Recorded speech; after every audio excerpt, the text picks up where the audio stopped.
নমস্কার বন্ধুরা, আরবিপি চ্যানেলে আপনাদের সকলকে জানাই স্বাগতম। চলে এসেছি গীতা রেলবির নতুন একটি আপডেটস নিয়ে। আজকের পর্বে শুরুতেই আপনারা দেখতে পাবেন গীতা ভজনকে বলে, ভজন মিত্তির, আজকের পেপারগুলো দেখেছো? তোমার নামে তো অনেক সুনাম বেরিয়েছে, অনেক লেখা বেরিয়েছে। দেখো তোমার নামে কত সুনাম হচ্ছে। আর কেউ তোমাকে কাজ দেবে না, তোমার রেজিস্ট্রেশনটা না একেবারে বাতিল করা দেওয়া উচিত, বুঝতে পেরেছো? এরপর ভজন বলে, এই একটা কেস জিতে এটা ভাবিস না যে তুই যুদ্ধটা জয় করে নিয়েছিস। আমারও সময় আসবে, আমিও তোকে দেখিয়ে দেব। আর তুই এই পদ্মর কেসটায় হাত দিয়ে যে আগুনটা জ্বালিয়েছিস না, সেই আগুনটা আমি নিভতে দেব না। সেই আগুনটা আমি সবসময় জ্বালিয়ে রাখবো। আর তুই যেভাবে এই কোর্ট চত্বরে সবার সামনে আমাকে বেইজ্জত করেছিস, যেভাবে তুই আমাকে অপমান করেছিস, যেভাবে তুই আমাকে সবার সামনে চৌবানি খাইয়েছিস, ঠিক সেইভাবেই আমি সবটা তোকে ফেরত দেব। আর শুধু তোকেই নয়, তোর পুরো পরিবারকে এটা ভুগতে হবে। গণেশ গাঙ্গুলির মেয়ে অ্যাডভোকেট গীতা এলএলবি। আর গীতা ভজনের উপর খুব খুব রেগে যায়। এরপর গীতা বলে, এই ভজন মিত্তির, মুখ সামলে কথা বল, রেসপেক্ট দিয়ে কথা বল। এরপর ভজন বলে, তুই কিন্তু আমার কলারটা ছাড়, তুই কিন্তু বেশি বাড়াবাড়ি করছিস গীতা, আমার কলারটা ছাড়, দেখ সবাই কিন্তু দেখছে।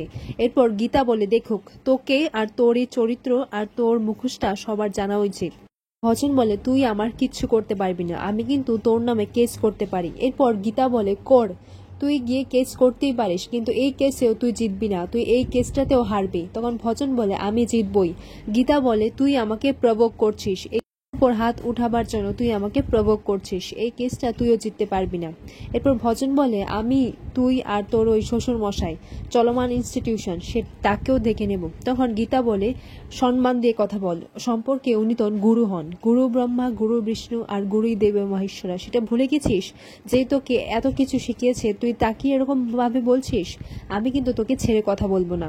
এরপর ভজন গীতা চলে যাওয়ার পর বলে, তুই আমার কিছু করতে পারবি না গীতা, খেলা তো সবে শুরু হয়েছে। অন্যদিকে দেখা যায় যে কোর্ট চত্বরে দেখা যায় কৃপান এসে হাজির হয় গীতার সামনে, এবং গীতা কৃপানকে দেখে সে অবাক হয়ে যায় যে কৃপান এখানে কি করছে। এরপর গীতা যখন কৃপানের সামনে যায়, তখন কৃপান গীতার কাছে একটাই অনুরোধ করে যে মেহেকের বিয়েটা যেন ভেঙে দেয়, সে মেহেককে ছাড়া বাঁচতে পারবে না। প্রথমত কৃপান অঙ্কিত চ্যাটার্জির পুরো বিষয়ে সবটা জেনে নেয়, ওর বাড়ি কোথায়, ওর মা বাবা কি করে, এবং ও একজন সাকসেসফুল মানুষ, সুখে থাকবে, তাই না? তুমি ভুল ভাবছো, মেহেক কিন্তু সুখে থাকবে না, আমার থেকে বেশি মেহেককে কেউ ভালোবাসতে পারে না, এটা তুমি জেনে রাখো। আর হ্যাঁ, এই বিয়েটা যত তাড়াতাড়ি সম্ভব ভেঙে দাও, আর যদি না ভাঙতে পারো তাহলে কিন্তু আমি ওদের দুজনকে শেষ করে দেব। আর তুমি বসে বসে পুরোহিতের মতো মন্ত্র পড়বে, জাদিদাং হৃদয়া মামা তাদিদাং হৃদয়াত্তাবা সোয়াহা। আর এটা শুনে গীতা কৃপানকে একটা চর মেরে বসে। কৃপান বলে, এই গীতা, আমি কিন্তু তোর বিরুদ্ধে কেস করব, তুই আমাকে এভাবে মারতে পারিস না, গায়ে হাত দিবে না বলে দিচ্ছি। এরপর গীতা বলে, যা, তুই যে করার করে নেই।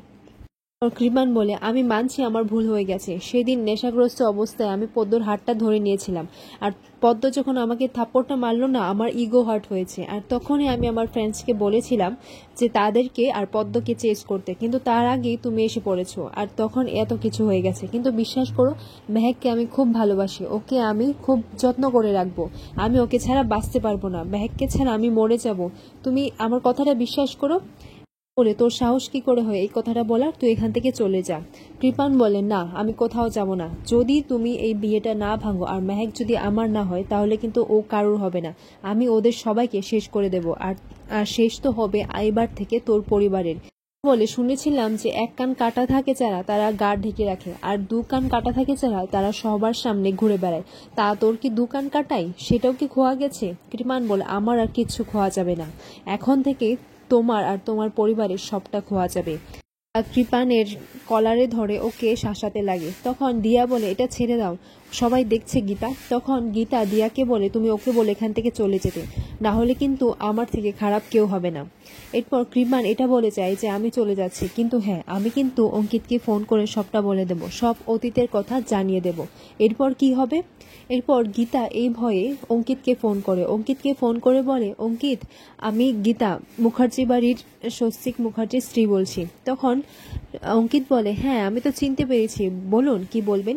এরপর গীতা বলে, মেহেক কিন্তু খুব ভালো মেয়ে, ও কিন্তু খুব লয়াল, ও সংসার গুছিয়ে করতে পারে, ও সবটাই সামলে নিতে পারে, তখন অঙ্কিত বলে, হ্যাঁ সে তো আমি জানি, মেহেক যে খুব ভালো মেয়ে সে আমি জানি, কিন্তু আপনি হঠাৎ করে এরকম কথা কেন বলছেন? এরপর গীতা বলে, না আমি আসলে ভাবছি যে। তখন অঙ্কিত বলে, আপনি চিন্তা করবেন না, মেহেক আমার সাথেই থাকবে সারা জীবন, আমি ওকেই বিয়ে করব। এরপর গীতা বলে, প্রমিস করো তাহলে। তখন অঙ্কিত বলে, হ্যাঁ আমি প্রমিস করছি। তখন গীতা বলে, না সত্যি তুমি করবে তো? এরপর অঙ্কিত বলে, হ্যাঁ আমি করব, আপনি চিন্তা করবেন না। গীতা বলে, তুমি ওর অতীতটা জেনেও? তখন অঙ্কিত বলে, আপনি ভাববেন না, আমি কোনো মেয়ের বিষয়ে তার অতীত দিয়ে বিচার করি না, আমি মেয়েদেরকে রেসপেক্ট করি, তাদের সম্মান করি, তাদের খুব কেয়ার করি, আপনি চিন্তা করবেন না। আর হ্যাঁ, আপনি তো আমার কাছে একটা কর্নিশ পাওয়া দরকার, আপনি যেভাবে ওই পাওয়ারফুল লোকের ছেলেকে আপনি সাজা দিয়েছেন সেটা তো কেউ পারবে না, তাই না? আর আপনি সেটা করিয়ে দেখেছেন। I am proud of you dear বৌদিমণি। কৃপান আমাকে ফোন করেছিল, কিন্তু এই বিষয়টা আমি কাউকে জানাইনি, আর আপনিও কাউকে বলবেন না।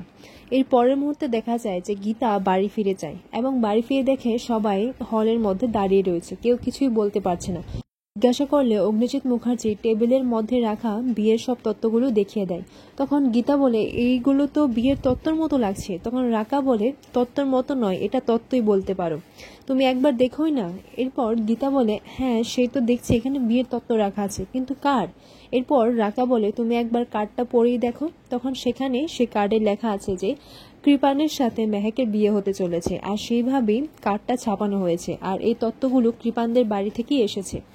পর বন্নি থানা পুলিশ করার কথা বলে। তখন গিনি বলে, না না, এইসব করলে সবটা তো জানাজানি হয়ে যাবে, আর এটা জেনে যদি তারা বিয়েটা ভেঙে দেয়। তখন এইসব শুনে মেহেক একটু চিন্তায় পড়ে যায়। তখন অগ্নিজিৎ মুখার্জি বলে, তুমি এসব নিয়ে কোনো চিন্তা করবে না, আমরা কিছু একটা ব্যবস্থা করে নেব। মেহেক বলে, আমার মনে হচ্ছে যে আমি একটা ট্রমা দিয়ে যাচ্ছি, আমার কিছুই ভালো লাগছে না, এখন কি হবে? তখন গীতা কিছুই বলে না। আর এখানেই আজকের পর্বটি শেষ হয়। আগামী পর্ব দেখা যায় যে অঙ্কিত মেহেককে ফোন করে জানায় যে দেখা করতে। তখন গীতা ইশারা দিয়ে বলে যে হ্যাঁ রাজি হয়ে যাও। এরপর পর মেহেক অঙ্কিতকে বলে, আচ্ছা ঠিক আছে, আমি আপনার সাথে দেখা করব। পরের মুহূর্তে দেখা যায় যে মেহেকের ফোনে কৃপানের ফোন আসে। কৃপান বলে, উডবির সাথে দেখা করতে যাচ্ছ বুঝি? ওর সাথে দেখা করতে যাবে না, তুমি শুধু আমার।